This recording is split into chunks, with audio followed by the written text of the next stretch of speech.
tadi ya, kayaknya agak isu penting nih ya, isu penting tentang vaksin. Wah, bahaya ini kalau nggak diklarifikasi ya. Nah, ada apa ini gitu ya. Oke. Assalamualaikum warahmatullahi wabarakatuh. Ya, ketemu sama saya lagi, kata Pak Ahmad. Kali ini kita akan bahas terkait dengan vaksin COVID-19. Itu adalah konspirasi, uji klinis, atau cuma akal-akalan orang bahwa ini sebenarnya cara untuk distraksi dari pandemi gitu ya. Oke, baik. Saya akan mulai dengan beberapa disclaimer dulu ya. Jadi pertama, saya Ahmad Utomo. Saya bukan konsultan saat ini ya, bukan konsultan atau karyawan dari industri farmasi vaksin, pembuat vaksin gitu ya. Saya tidak tidak ada kaitan dengan itu ya. Saya posisinya adalah konsultan biologi molekuler independen gitu ya. Jadi saya tidak ada konflik kepentingan di sini. Saya tidak jualan vaksin, saya juga tidak jualan hal-hal yang terkait itu gitu ya. Tapi saya memperhatikan terkait dengan keilmuan, yaitu data-data ilmiah yang minimal saya bisa akses gitu ya terkait dengan vaksin ini. Gitu. Oke, memang ada beberapa hal yang kita lihat dari sosial media, banyak isunya apakah ini konspirasi Cina, ya, apakah ini mungkin kelinci percobaan dari negara adidaya terhadap kita. Nah, pertama, kalau kita bicara vaksin, ya. Kita harus tahu bahwa vaksin ini tujuannya adalah untuk membangun antibodi kita secara spesifik. Ya. Jadi bayangkan misalnya di sini ada ini adalah virus SARS-CoV-2. Virus SARS-CoV-2 dia ada body virusnya dan dia punya spike. Nah, spike ini banyak banget yang melingkari di sini, gitu kan? Nah, si spike ini adalah titik di mana dia akan menginfeksi sel manusia. Nah, sel manusia misalnya mana sel manusia saya? Ini dia. Sel manusia epitel ya. Nah, ini ke sel manusia. Kenapa dibuat ambil seperti pipih gini? Karena epitel kan pipih kan. Nah, jadi ketika virus mau menginfeksi sel manusia, dia akan menempel di sini. Nah, titik di mana nempel? Di sini. Namanya receptor binding domain ya. Ini biasanya ditargetkan oleh pembuat vaksin ya. Jadi ini nanti penting untuk diinjeksikan sehingga apa? Dua hal yang akan terjadi. Antibodi akan terbuat, antibodi ini akan bisa memblok. Jadi misalnya nih, ketika ini akan menempel ke sel pipih, datang antibodi, tatang, oke, yang terjadi, nggak bisa nempel, mental, akhirnya aman, gitu kan. Yang kedua yang mau dilihat adalah terbentuknya cytotoxic T cell, oke. Apa itu cytotoxic T cell? Misalnya begini, kalau misalnya virus menginfeksi saya, gitu kan, saya sudah terinfeksi sama virus, oke. Berarti sel saya sudah membawa di dalam sel saya ini sudah ada virus. Nah, cytotoxic T cell ini akan datang dan dia menempel secara spesifik dan menghabisi ini. Dimakan pisangnya, dimakan selnya.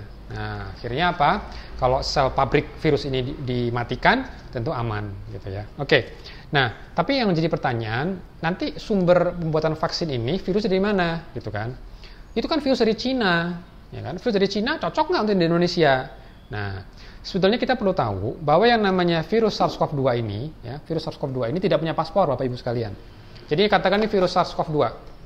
Kita sudah lihat dari database, ada sekitar 40.000 genom SARS-CoV-2 di berbagai negara. Ya, Indonesia sudah memasukkan 13 kalau nggak salah. Ya.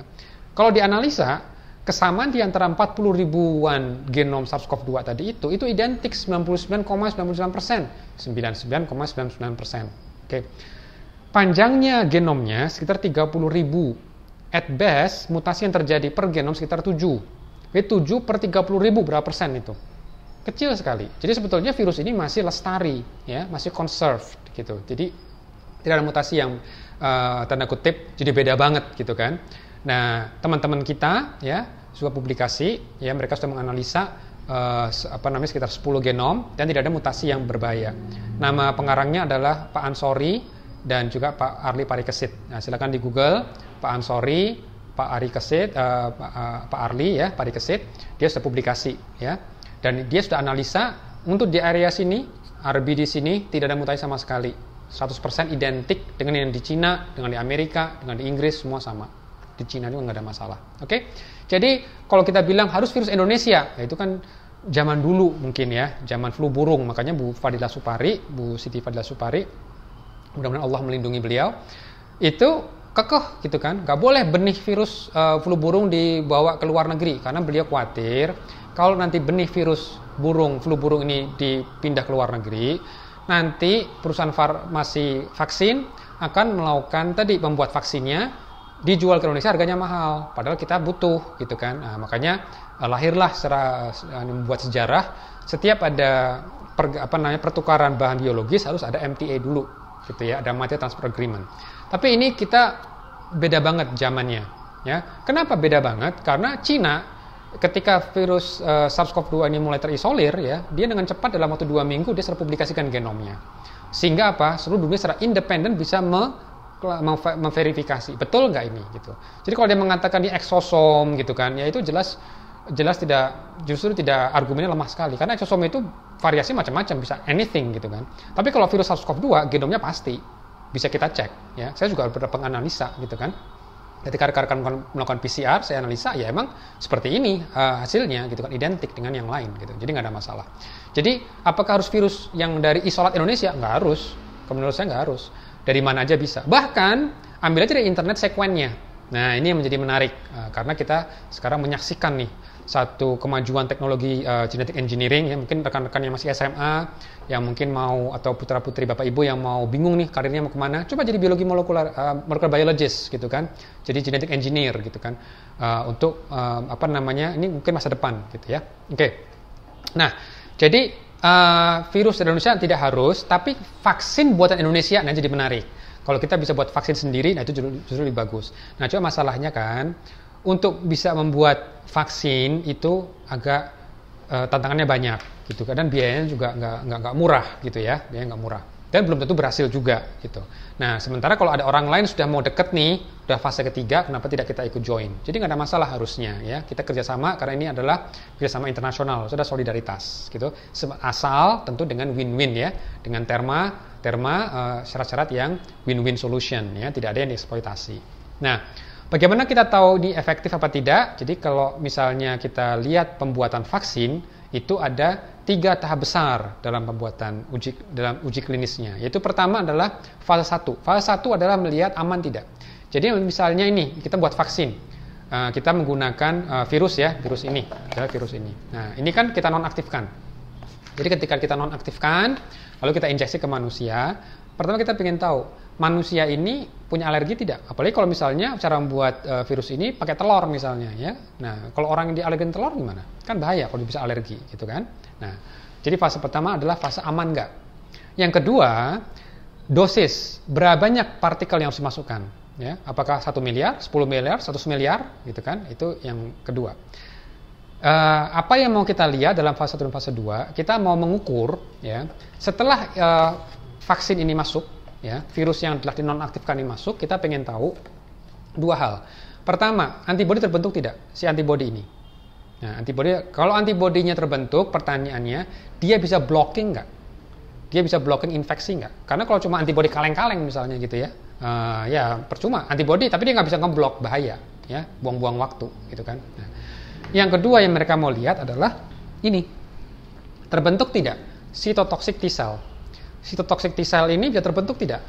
Kalau misalnya tidak terbentuk, bahaya, karena cytotoxic T cell itu nanti yang bisa memberikan long term protection gitu ya. Nah, jadi kita harus melihat 2 ukuran ini. Nah, so far sejauh ini untuk fase 1 fase 2 kita sudah lihat publikasinya. Jadi industri vaksin yang membuat ada di Cina, di Inggris, dan di Amerika, semua melaporkan fase 1 fase 2. Jadi tidak ada konspirasi di sini. Mereka open, transparan. Hari gini untuk bisa konspirasi ini susah banget, beneran. Lebih mudah jujur zaman sekarang daripada bohong. Karena kalau bohong itu banyak, netizen udah makin canggih sekarang. Cek gitu kan. Kayak kemarin tuh identitas siapa itu sampai kebuka, kebongkar gitu kan. Nah, karena apa? Karena emang sekarang tuh bohong tuh susah. Lebih mudah jujur. Makanya jujur aja gitu. Ngapain kita bohong ya? Jadi industri farmasi itu vaksin itu sudah melaporkan fase 2. Hasilnya apa? Antibodi terbentuk dan cytotoxic T cell juga terbentuk. Tapi mereka tidak punya hasil dari fase uji klinis yang ketiga, yaitu efektif apa tidak. Nah, karena kalau kita melihat efektif apa tidak, kita akan bertanya begini. Oke, antibodi ada, cytotoxic T cell ada, ya. Jadi cytotoxic T cell ini melakukan apa? Jadi misalnya nih, katakan naudzubillah min dzalik ya, ternyata virus ini berhasil masuk ke dalam sel pipih ini, sel epitel kita, masuk, akhirnya terinfeksi nih. Nah, cytotoxic T cell dia akan datang dan menghabisi sel. Dia bisa mengenali sel pipih yang terinfeksi. Nah, pertanyaannya, apakah nanti bisa apa tidak terbentuk apa tidak ini bisa melakukan tugas apa tidak? Cytotoxic T cell bisa mengenali apa tidak, dan apakah antibodi ini bisa memblok infeksi dari si virus? Oke. Nah, jadi makanya di sini desain trialnya untuk fase 3 juga penting. Relawan yang dipilih juga harus dilihat juga, karena kita mau melihat protektif apa tidak. Kalau kita cuma mengatakan, oh antibodi terbentuk, oh cytotoxic T cell ada gitu, ini bukan jaminan dia betul nggak dia bisa memblok infeksi virus atau menghapus atau mengeliminate sel manusia yang telah terinfeksi. Makanya di sini, kalau seandainya relawan yang direkrut adalah orang seperti saya, yang banyakkan work from home, nggak kemana-mana, kerja di depan komputer seperti sekarang ini ya, berbagi dengan rekan-rekan sekarang di YouTube misalnya gitu kan. Nah itu artinya apa? Saya bukan contoh yang bagus, karena kalau saya divaksinasi dan saya di rumah aja gitu kan, bagaimana orang bisa membuktikan bahwa vaksin ini efektif gitu. Nah makanya nanti dari desainnya harus betul-betul diperkirakan. Kemungkinan bisa aja yang diutamakan yang nakes, yang tenaga kesehatan. Nah ini ada juga nih di media sosial, kasihan banget nih nakes kita mau akan terbunuh nih kalau misalnya dia dijadikan kelinci percobaan gitu. Ya enggak lah, kan kita sudah dapat informasi dari fase 1 dan fase 2. Kita sudah tahu profil toksisitasnya gitu. Dan mayoritas bisa di ini kok, bisa di manage gitu. Demam misalnya, kan bisa minum obatnya, paracetamol misalnya gitu kan. Jadi itu sesuatu yang bisa dikendalikan dan biasa ya, demam setelah vaksinasi itu biasa gitu kan. Nah, tapi kalau nakes kan dia berhadapan terus nih. Dia itu berhadapan dengan banyak sekali pasien yang nggak jelas kan, siapa tahu dia bawa gitu. Nah, nanti akan menarik nakes yang divaksinasi dan nakes yang tidak divaksinasi dan dirandomisasi. Jadi nakes pun nggak tahu dia dapatkan vaksin atau dia dapat placebo gitu ya. Ya ini salah satu desain yang mungkin bisa dipikirkan. Saya tidak tahu persis bagaimana desainnya di Indonesia, tapi intinya teman-teman harus tahu uji klinis ini bukan uji sembarangan. Ini bukan konspirasi. Uji klinis ini adalah upaya serius manusia untuk menguji nanti vaksin yang dari virus yang dinonaktifkan ini, yang sudah dirusak DNA-nya, ya, dan ketika dimasukkan ke dalam manusia bisa menimbulkan antibodi atau ini apa tidak. Dan kalau ini terbentuk bisa memproteksi sel manusia ini, sel pipih ini dari ancaman si virus. Gitu. Nah kita harus tahu bagaimana itu terjadi gitu. Nah kenapa di Indonesia, kenapa nggak di Cina? Karena dia mengatakan, kenapa sih di Indonesia? Apa kita menjadi kunci percobaan? Cina dulu dong, gitu kan. Buktikan ini berhasil baru ke Indonesia, gitu kan. Rekan-rekan gini, kita makanya harus berpikir terbuka, gitu ya. Kalau kita mau menguji efektivitas suatu vaksin, tentu kita idealnya adalah mencari daerah hot zone, wilayah-wilayah yang infeksinya masih tinggi. Cina itu sudah terkendali, gitu kan. Mereka kemarin beberapa bulan yang lalu ketemu 30 orang positif, itu mereka lockdown Beijing, gitu kan. Nah, kita ini di Jakarta aja itu udah berapa, mungkin yang terbaru ada berapa ini ya, kasus baru gitu, banyak banget gitu kan. Jawa Timur juga masih prihatin kita, Solo juga kayaknya masih tinggi gitu kan per hari gitu. Nah, area-area yang tinggi seperti ini itu justru ideal untuk menguji vaksin karena kita bisa bandingkan nanti. Kalau kita setelah hasil randomisasi tadi itu, kelompok yang diberikan vaksin dibandingkan kelompok dengan placebo itu adalah istilahnya cuma cairan kosongnya. Jadi dia tidak mengandung vaksinnya nih, tidak mengandung virus yang telah dinonaktifkan tadi itu. Dia cuma cairan kosong. Nanti kita bandingkan insiden terjadinya di mana, gitu ya. Oke. Nah, terus yang berikutnya kita jadi ini bukan karena masalah konspirasi Cina gitu, bukan, karena emang mencari yang ideal. Dan nggak cuma Indonesia loh, Brazil dan Bangladesh. Ini multi-site trials. Oke. Nah, yang berikutnya adalah kita pengen tahu tipe vaksinnya. Dan ini tipe vaksin yang dipakai macam-macam. Kalau yang saya diceritakan, ini adalah yang paling klasik. Yaitu apa? Dibuat dengan cara menonaktifkan virus whole virus. Nah, tapi sekarang ada teknik yang lebih menarik juga. Tidak perlu the whole virus, ya. Pakai dari spike-nya saja yang digabungkan dengan misalnya adenovirus, ditebengin gitu kan, cantelin. Jadi adenovirus, terus ini spike-nya gitu, ya. Tapi yang lebih menarik sebetulnya, kita tahu ini spike-nya, ini proteinnya. Daripada kita membuat rekombinan ini, kita produksi di pabrik, secara bioreaktor, kita kan tahu ini kan spike kan. Ya sudah, kita tahu sekuennya kan. yang kita injeksi adalah gambarnya saja, gambar spike. Nah, namanya adalah RNA-nya. Jadi RNA bukan dari semua, bukan dari seluruh virusnya, bukan yang 30.000 base pair, bukan. Oke. Nah, ini gambar ini, coding ini tadi ya. Coding ini yang akhirnya dimasukkan ke manusia, diinjeksi ke manusia. Dan ternyata Moderna, perusahaan yang membuat ini, sekali lagi saya tidak dibayar oleh Moderna ya. Ketika mereka injeksi ini, gambar ini, RNA-nya ini, spike-nya saja, dalam tempo sekitar hampir sebulan keluar virusnya, antibodinya. Nah, jadi mereka jujur, kalau dengan metode yang standar non inaktivasi itu dalam 2 minggu semua udah terkonversi, udah antibodi tercapai gitu kan. Tapi kalau dengan metode ini yang injeksi gambar ya dengan menggunakan RNA-nya virusnya saja, RNA dari spike-nya saja itu perlu 2 kali. Jadi setelah 2 minggu keluarnya sedikit.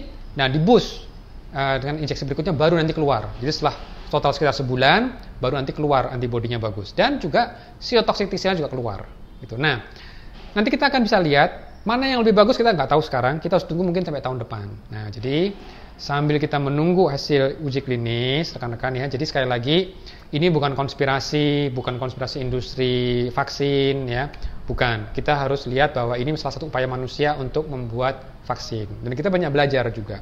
Sementara ini tetap jaga jarak, pakai masker, jangan banyak ngomong, ya, ngomong seperlunya saja. Kalau dalam ruang tertutup, pastikan mungkin tidak perlu pakai AC banyak-banyak, sering banyak keluar, gitu kan? Karena apa? Karena virus ini masih bisa saling menular di antara kita. Baik, mungkin itu dulu yang bisa saya sampaikan. Insya Allah ini bisa bermanfaat dan sekali lagi mudah-mudahan kita juga bisa lolos dari wabah ini dan kita berdoa insya Allah Allah mudahkan urusan-urusan kita dan mudah-mudahan Allah Ta'ala menyelamatkan seluruh umat manusia ini dan mudah-mudahan kita mengambil ibrohnya, mengambil pelajarannya ya, dan hentikan kita saling tuding, saling tuding konspirasi. Kalaupun misalnya masih percaya dengan konspirasi nggak apa-apa, saya nggak bisa mungkin meyakinkan keseluruhannya, tapi tolong kalaupun rekan-rekan ada yang percaya dengan konspirasi, tetap pakai masker, jaga jarak, dan ya saling jaga di antara kita. Baik, itu yang saya bisa katakan. Saya Ahmad Utomo, kata Pak Ahmad edisi kali ini. Mudah-mudahan kita bisa ketemu lagi di edisi berikutnya. Assalamualaikum warahmatullahi wabarakatuh.